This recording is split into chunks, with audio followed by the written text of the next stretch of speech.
Hello everyone! Today I am playing around with watercolors. I'm using the Koreta Keigansai colors, the Japanese ones, and I am also using Indian ink for line art. I'm posting less frequently lately. Sometimes I struggle on the cycle of finding time or peace of mind to draw, but when I do have time, I may not feel inspired to draw and find it hard to get those creative juices flowing. But at the same time, I feel a certain pressure to create because time is money, friend. For some reason, this got stuck in my mind, and I felt like expressing some ideas on some of the struggles I face, and that maybe some of you may feel related to. As most of you may not know, I have a degree in design, and part of my source of income is all types of freelance work in graphic design. I do several types of small projects here and there, but as you may know, working as a freelancer has its ups and downs.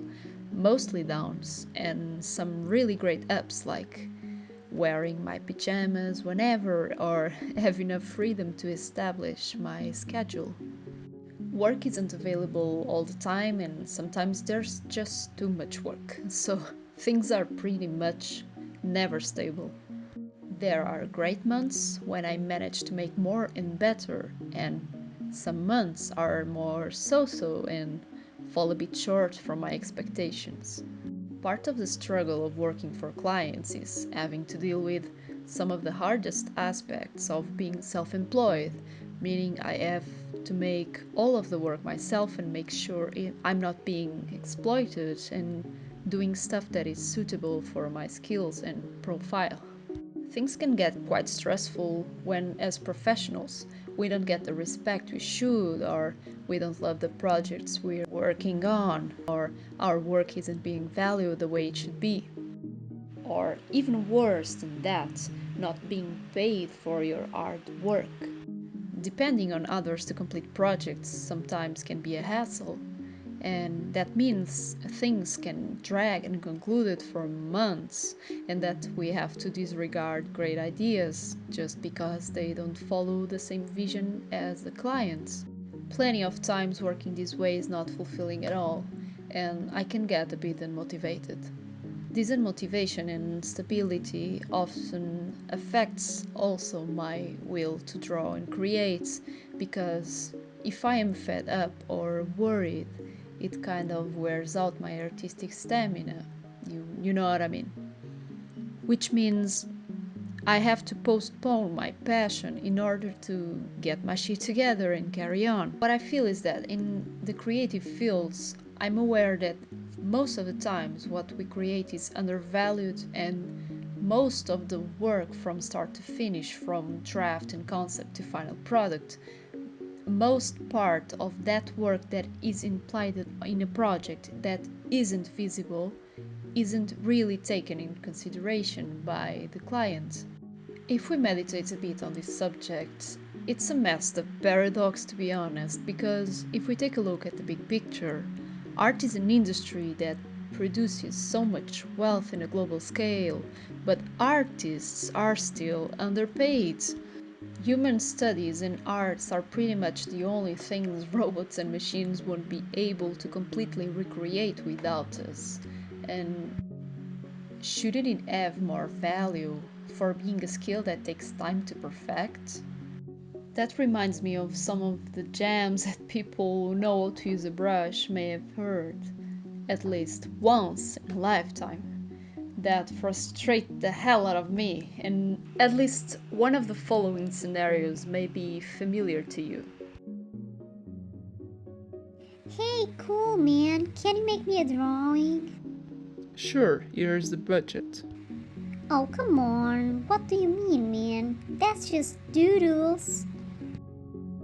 What do you mean, $100? You could do that in like 5 minutes. $100? Damn!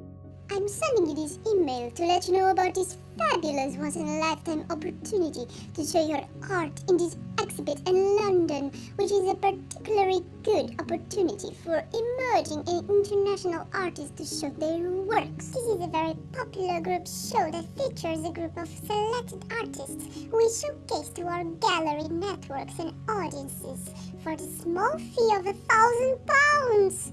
Oh, and for a higher fee, you can even feature art in our art book. It is a quick project that will look so cool in our portfolio.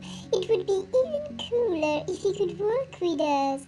But just letting you know that we don't even have a budget, but who needs one when you get tons of recognition and exposure?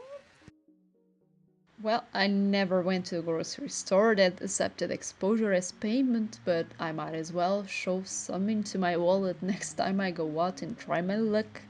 I mean, just because I do this for passion, it doesn't mean I can do this for free.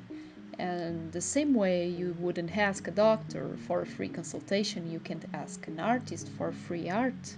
That's just common sense. And the thing is, there's the misconception that because we do this for love, it doesn't count as work and it is easy for us and it doesn't take our time.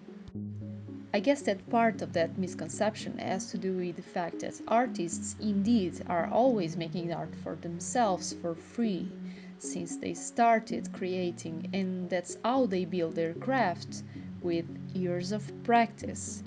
I guess no one chooses to do this to make a lot of money because I don't think that could ever be the case because it's not cheap at all. It's a full time job since you wake up until you go to bed, and sometimes you even dream about it.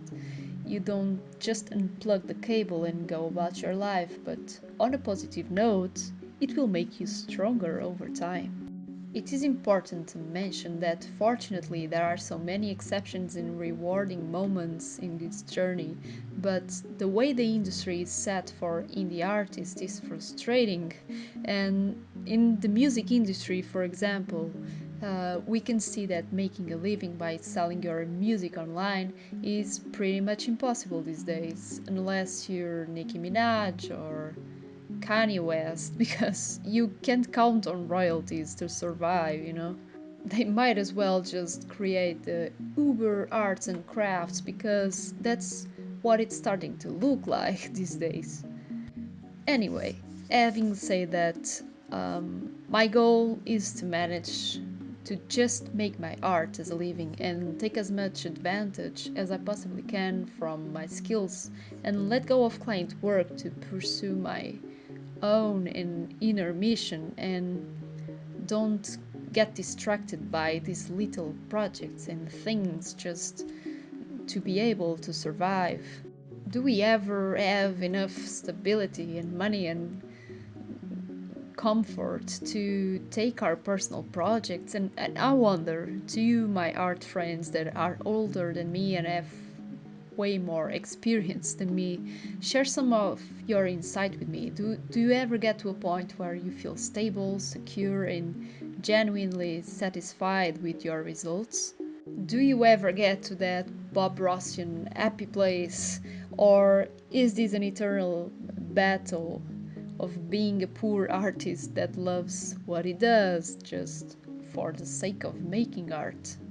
Let me know what you think. I'd be happy to hear your thoughts on this. Talk to you soon. See ya!